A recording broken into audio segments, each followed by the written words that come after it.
ہے خاموش ہے, ان کی خاموشی گویائی ہے اور راستہ بتا رہے ہیں.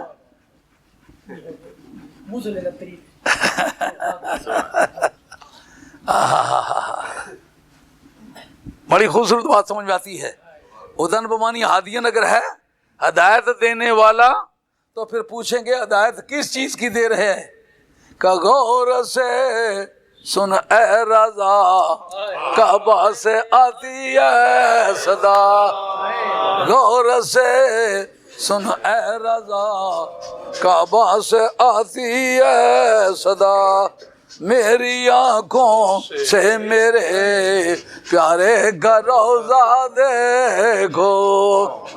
یہ بات کس سے سمجھے؟ ہدن بمانی ہادین کے معنی میں. اچھا کوئی کرینہ تو ایسا ہو جو دلالت کرے.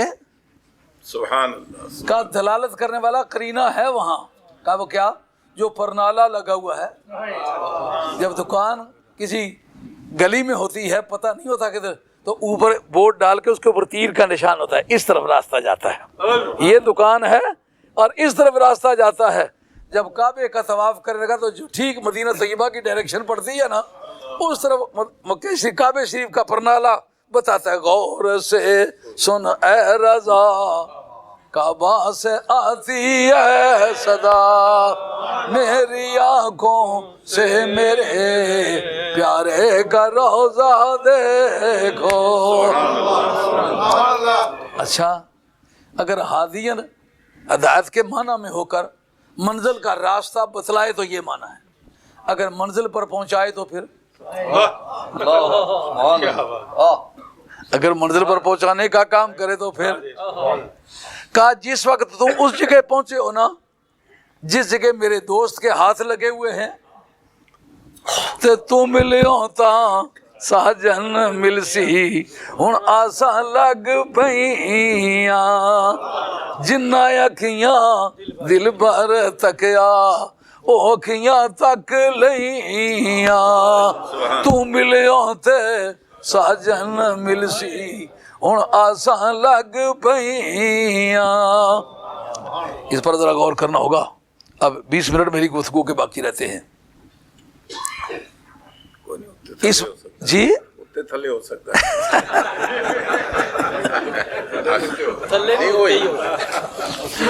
وہ جن کو تو ذوق آ رہا ہے نا ان کی تو یہ کیفیت ہے, لیکن جن کا وضو ٹوٹنے والا ہے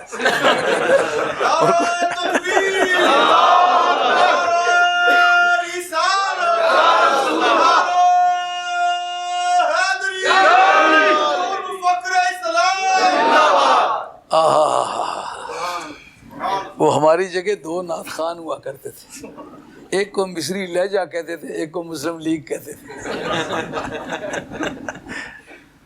وہ جو لاؤڈ سپیکر کو پکڑے وہ چھوڑتا نہیں تھا. تو ایک لاؤڈ سپیکر پہ کھڑا ہے, وہ کہتا ہے دل کردہ مدینے جاواں وت آواں تے وت جاواں. دعا جڑا کول بیٹھا اس کہتا کہ کرایہ کے پاسے نونید پھیرے کتنے پیا کر.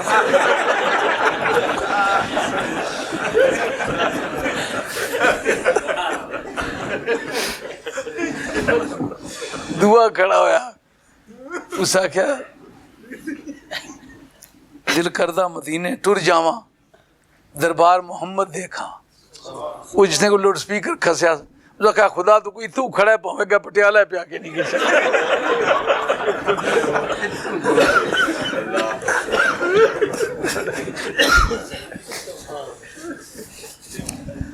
ہدایت بمانے اگر منزل مقصود کو پہنچانا مراد ہے تو منزل مقصود کو کس طرح پہنچے؟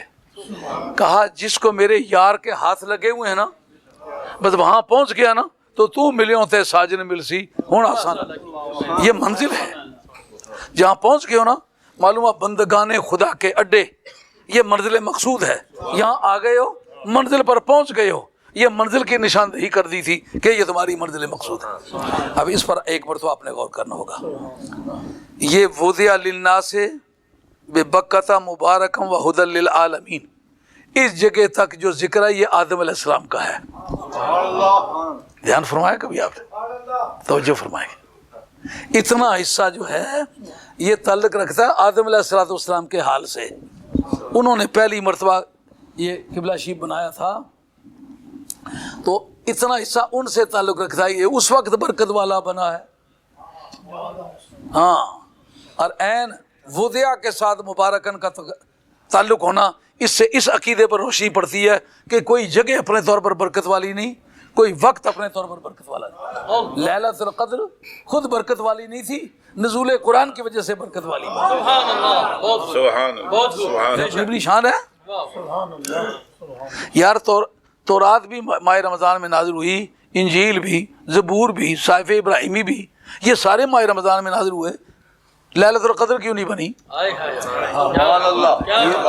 سمجھ آ رہی ہے بات کریں؟ کسی کے نازل ہونے کا نہ یوم القدر بنا نہ لیلۃ القدر بنی ہے. کیا وجہ ہے؟ کہ دراصل باقی جو آسمانی کتابیں تھیں کلام الہی وہ یقیناً ہیں، خواہ وہ کلام لفظی ہیں خواہ وہ کلام مانوی، لیکن کلام الہی ہے. مگر ان کے اندر جو غلبہ ہے وہ احکام کا ہے، تسبیحات کا ہے. قرآن مجید کے اندر بھی تسبیحات بھی ہیں، احکام بھی ہیں، انٹرنیشنل لا بھی ہے، میٹرمونیل لا بھی ہے، لا آف انہیریٹنس بھی ہے، کریمنل لا بھی ہے، سول لا بھی ہے، انٹرنیشنل لا بھی ہے. ہر طرح کے قوانین ہیں، لیکن ہر ایک پر رنگ کا غلبہ جو ہے وہ زلف تابدار مصطفیٰ کا ہے. سبحان اللہ. بات شروع کرنا چاہیے نا احکام کی. نون والقلم، نون سرکار کا دہن مبارک اور والقلم سرکار کی زبان مبارک.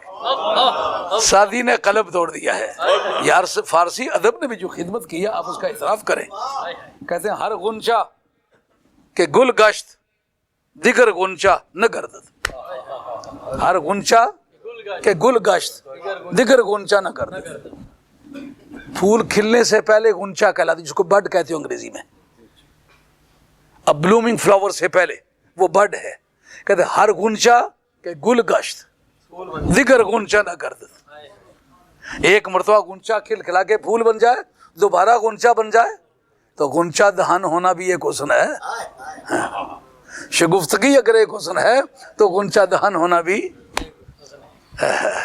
کلیاں آکھیا غنچہ دہن ساڈا، ساڈی بزم نو بخشن بہار آیا. یہ میرا اپنا کلام ہے. کلیاں آکھیا غنچہ دہن ساڈا، ساڈی بزم نو بخشن بہار آیا. اسی فرش بچھائے تبسماں دے اسے ہی واسطے گلے گلزار. لاکے پھلاں دا بسترا پھل بولے او دلدار آیا، او دلدار آیا. سید بلبلاں کوک فریاد کی تھی، لوگوں دیکھو او جانے بہار آیا. یہ غنچہ بھی کیا بات. ہر غنچہ کہ گل گشت دیگر غنچہ نہ گردد. قربان لبے یار گہے غنچہ گہے گل. واہ. نون والقلم کا ترجمہ کیا سادی نے. ہر غنچہ کے گل گشت دیگر غنچہ نہ گردد. قلم توڑ دیا جناب. قربان لبے یار گہے غنچہ گہے. چپ کرے تو غنچہ ہے، بات کرے تو شگفتہ ہے. قربان لبے یار گہے غنچہ گہے گل. قرآن مجید ہے اور لوگوں کی بھی باتیں کی ہیں نا، اس میں رنگ مصطفیٰ ہے.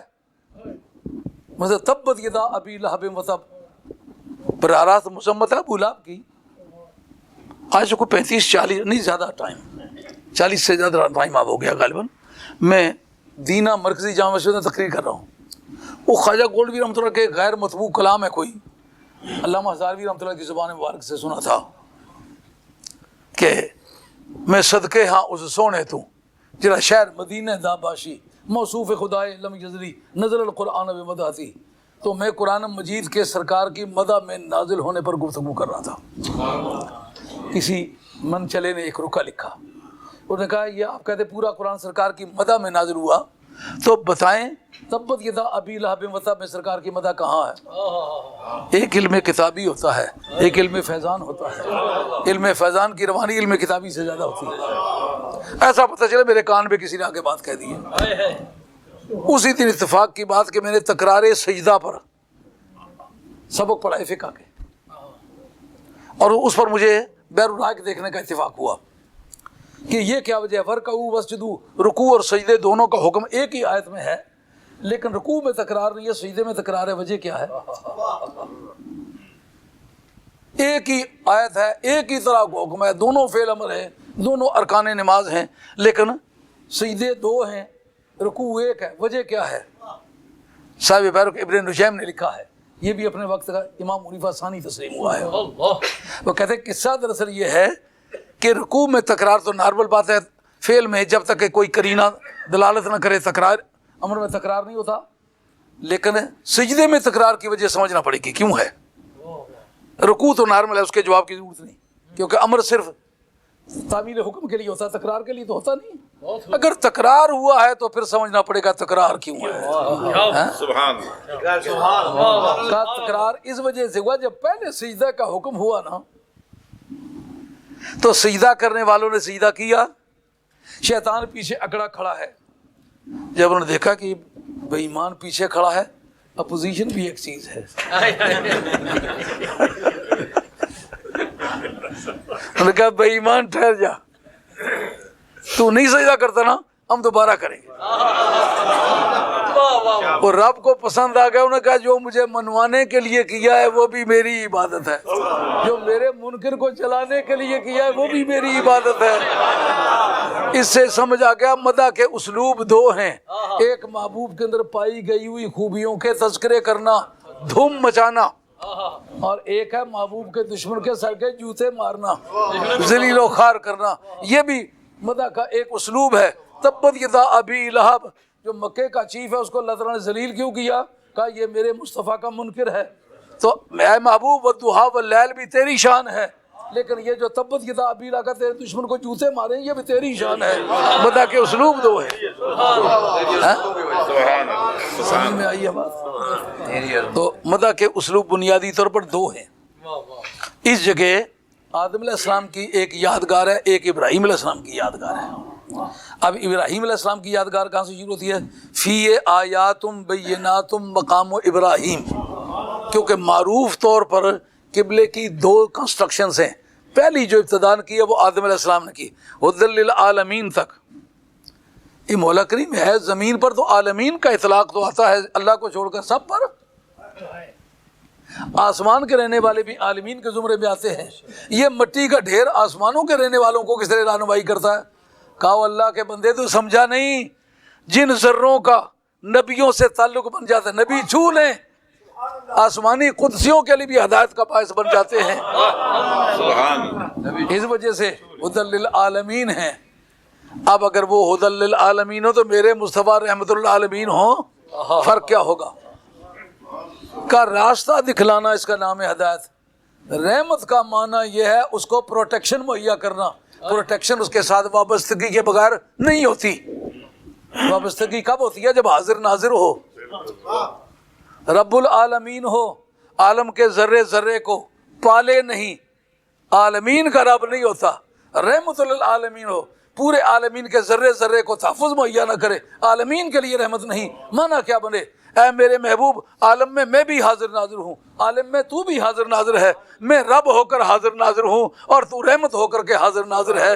تو رحمت ہو کے حاضر ناظر رہو اور ہم رب ہو کر کے حاضر ناظر رہتے. آگے بات چلتی ہے حضرت ابراہیم علیہ السلام کی، کیونکہ کعبے کی دو کنسٹرکشن ہوئی ہیں تو دونوں کا ذکر ہونا چاہیے. کا پہلی برکت تو وہ ہے جس میں آدم علیہ السلام کے ہاتھ لگے. کیوں بھائی بات سمجھ آ رہی ہے نہیں آ رہی؟ میں نے تو آپ سے کہا تھا ذوق کی کوئی باتیں نہیں کروں گا، لیکن پھر بھی کچھ کوئی بات جو ہے آئی گئی ہے.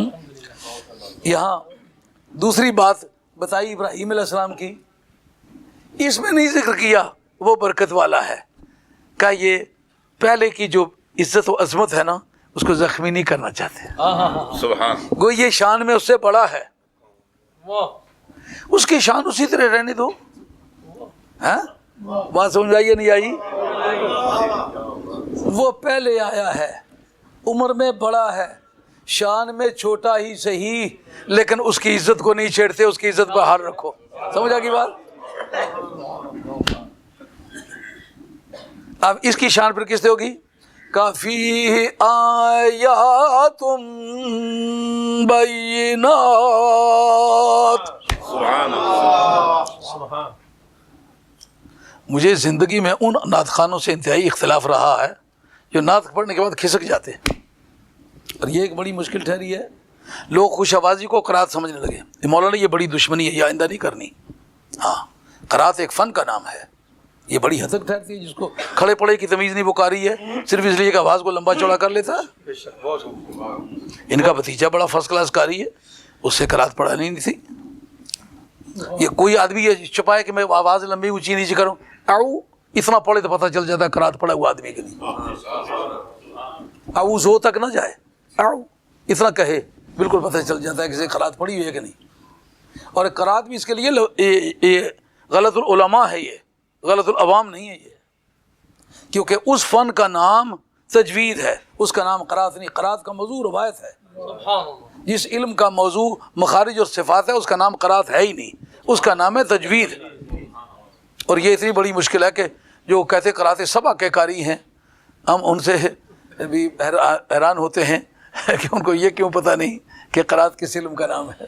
سبحان اللہ.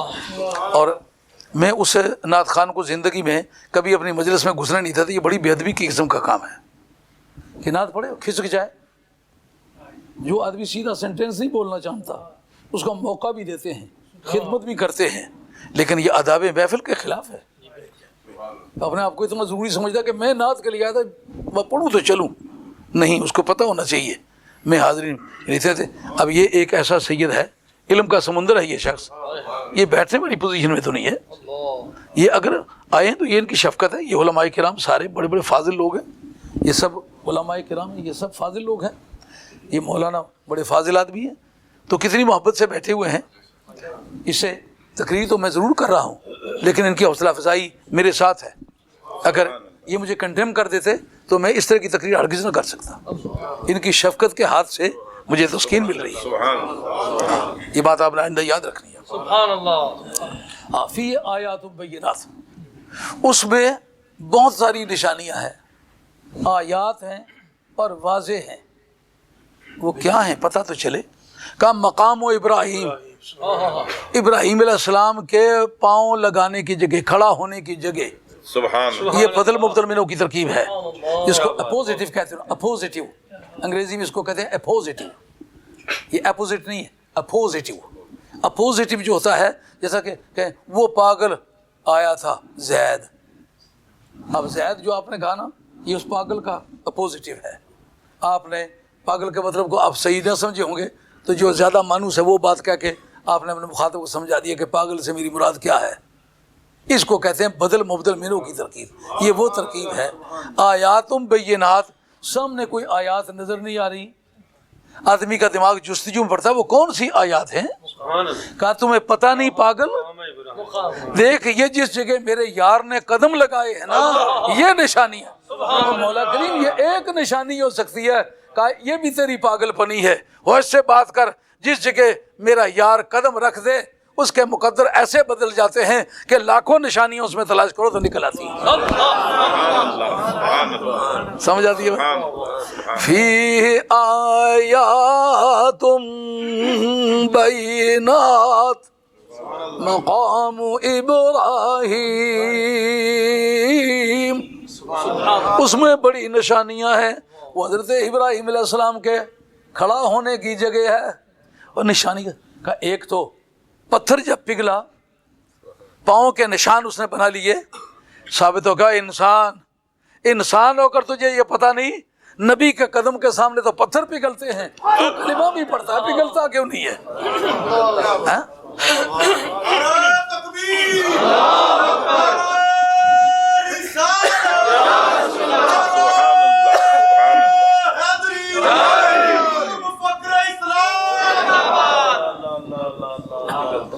اس کی ڈیوٹی کا فنکشن کیا تھا؟ کہا ابراہیم علیہ السلام اس کے اوپر کھڑے ہو. وہ کیا کرے گا؟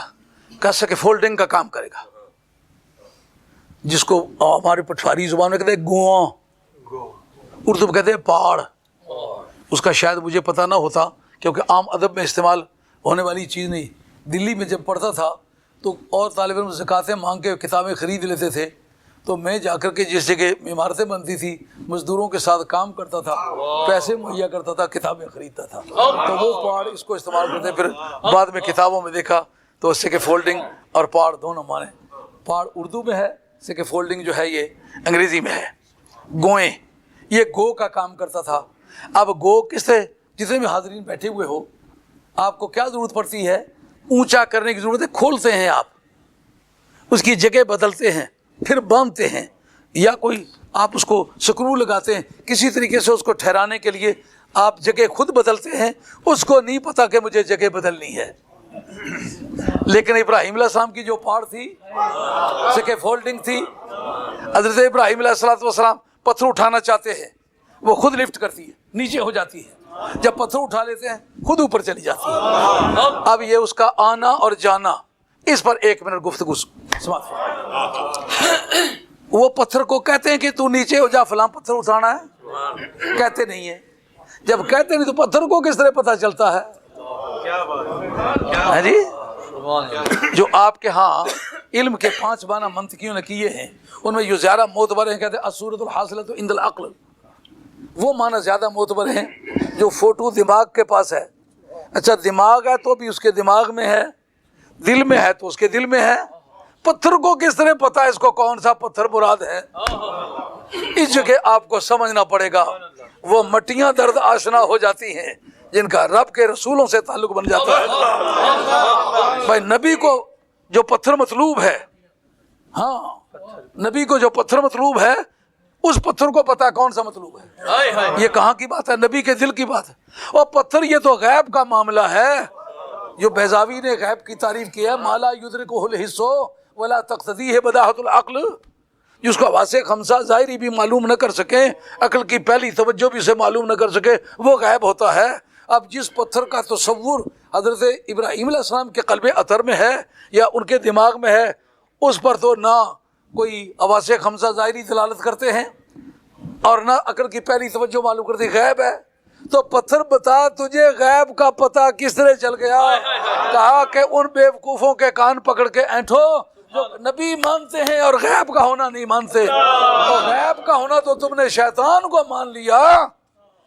تو نبی ماننا بڑی بات تھی، بڑی بات مان لی، چھوٹی بات نہ مانی.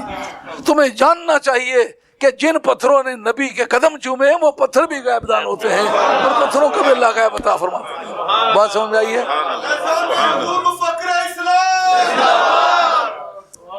قرآن مجید نے جو کہا ما رمیتا اذ رمیتا ولکن اللہ رما، اے میرے محبوب جب تو نے کنکریاں ماری ہیں نا تو تو نے نہیں ماری. قرآن مجید تیرے انداز بلاغت پہ بھی قربان. یہ نہیں کہا تو نے ماری ہی نہیں ہے، فرمایا جب تو نے ماری ہے نا تو نے نہیں ماری. مزہ ہی آ گیا. جب تو نے کنکریاں ماری ہیں نا تو نے نہیں ماری. اس کا معنی کیا بنتا ہے؟ اس کا ایک معنی یہ بنتا ہے کہ اے میری محبوب، اس کے 2 پہلو نکلتے ہیں. جیسا کہ کفار مکہ کی عورتوں نے کہا جی سرکار دو عالم علیہ السلام کتنے رحیم و کریم ہو کر، کتنے مہربان بندہ نواز ہو کر، کتنے ملین اخلاق کے انسان ہو کر، نہ چچیرے کو چھوڑا ہے، نہ ملیرے کو، نہ اپنے کو، نہ بیگانے کو، سب کو مارا ہے. کسی کا ٹینٹوا گیا، کسی کی کانوں کی لو گئی، کسی کے نتھنے گئے، کسی کا جبڑا گیا. سرکار کے دل پر تقدر سوار ہوا، طبیعت پر کبیدگی آ گئی. آپ آزردہ خاطر ہوئے کہ دیکھو میرے اس عمل پر انہوں نے ناقدانہ تبصرہ کیا. اور آپ کہتا ہے پیارے، ایک اس کا پہلو انہوں نے عیب کا نکالا جو فی الواقع اس میں نہیں ہے. دوسرا پہلو اس کا خوبی کا ہے، کنکریاں تو نے سیدھے ڈائریکشن پہ ماری ہیں، لیکن تیرے دشمن بکھرے ہوئے تھے، کوئی ادھر تھا، کوئی ادھر تھا، کوئی آگے تھا، کوئی پیچھے تھا. تو تیرے دوست دشمنوں کے ساتھ گتھم گتھا تھے، کسی تیرے ایک دوست کو بھی نہیں لگا. دشمن دوسری طرف ہے تو پھر کیا اس کو لگا ہے؟ تم نے پھینکا سامنے والی ڈائریکشن کو ہے، لیکن یہ خود اپنے تصرف سے اس ڈائریکشن کو گیا جدھر تیرا دشمن ہے. یار ایماندار اور بے ایمان میں تمیز کرنا یہ غیب کا علم ہے کہ نہیں؟ اور کنکری کو ہے وہ کنکریو تمہیں کس طرح پتہ چل گیا کہ یہ ایماندار ہے یہ بے ایمان ہے؟ یہ تو غیب کا معاملہ ہے. کہا خود تو غیب جاننے والی نہیں ہے پر غیب والے کے دستے اقدس کو چوم کے چلی ہے، اس لیے ہمیں پتہ ہے یہ ایماندار ہے اور یہ بے ایمان ہے. نعرہ تکبیر، نعرہ رسالت، نعرہ حیدری، شہزادہ غوث اعظم. اور پیارے، اگر کنکریاں مارنے میں کوئی خوبی ہے تو کنکریاں تو نے ماری ہیں، اور کسی بے ایمان کو اگر عیب نظر آتا ہے تو پیچھے ہٹ جا، ہم نے خود ماری.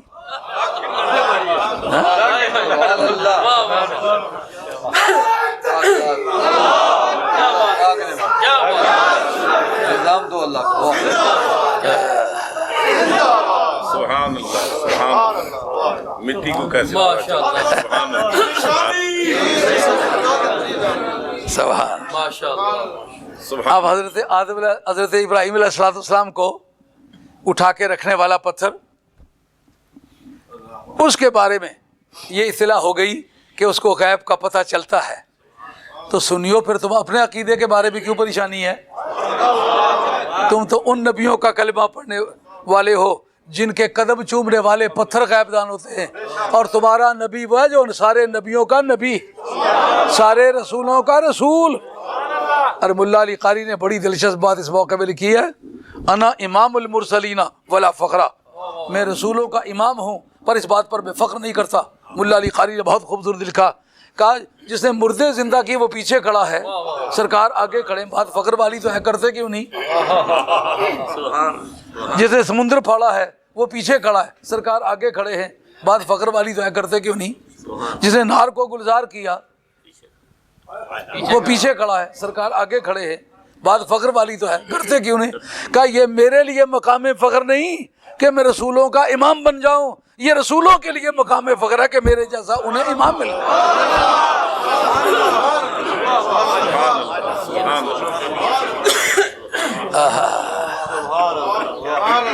اب کہتے ہو جناب بیٹھکوں پہ جانے سے شرک ہوتا ہے، اس جگہ رب کہتا ہے فَاتَّخِذُوا مِن مَّقَامِ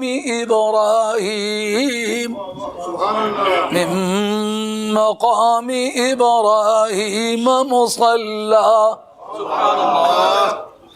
تم اب جاؤ تو جس جگہ حضرت ابراہیم علیہ السلام نے پاؤں لگائے ہیں وہاں سر لگا کے دکھاؤ، جائے نماز بناؤ. ایک بڑی مدت کی بات، ایک جگہ تقریر کر رہا ہوں تو کہتے ہیں شاہ صاحب آپ قرآن میں تحریف کر رہے ہیں. میں نے کہا کس طرح کر رہا ہوں؟ انہوں نے کہا کہ اس جگہ تو اللہ تعالیٰ نے کہا کہ مقام ابراہیم کو جائے نماز بناؤ تو آپ کہتے ہیں وہاں سر لگاؤ. میں نے کہا مجھے یہ بتاؤ کہ اگر وہ نماز یہاں پڑھ رہا ہے تو سر لگانے کے لیے چکلالی چلا جائے گا؟ جس جگہ نماز سر وہی لگائے گا نا. مقام ابراہیم پر اگر نماز پڑھ رہا ہے. اس کے لیے ایک مفید بات آپ کو بتلا دوں، جو اعمال قرآنی ہیں ان کے اندر اس بات کی وضاحت کی گئی ہے.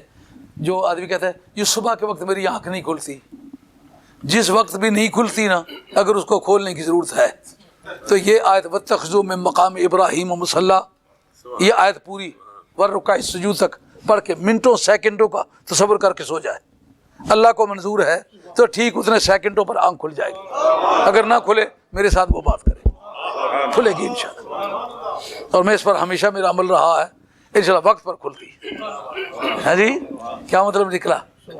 جس جگہ اللہ کے نبی کے پاؤں لگانے کا ذکر ہے اس ذکر کو کر کے سو جائے تو غافل نہیں رہتا. سمجھے بات؟ اچھا،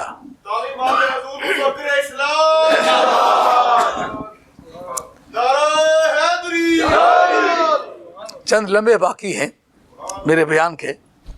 اس میں حضرت فاروق اعظم کے موافقات قرآن مجید میں ایک مستقل سبجیکٹ ہے. کون سی آیات حضرت فاروق اعظم کی موافقات ہیں؟ آپ اگر صحابہ کرام میں شان تلاش کریں، ہر گلے رنگ و بوئے تھی کہ رست آپ سمجھیں جب تک ایک کی توہین نہ کریں دوسرے کی شان نہیں بڑھتی. نہیں، ہر ایک کی شان بڑھاؤ، ہر ایک کی شان کو بلند رکھو. نبی پاک کی بارگاہ کا ہر لاڈلا لاڈلا ہے، ہر ایک کی شان شان ہے، اس کی شان ہمارا ایمان ہے. حضرت فاروق اعظم کے موافقات ہیں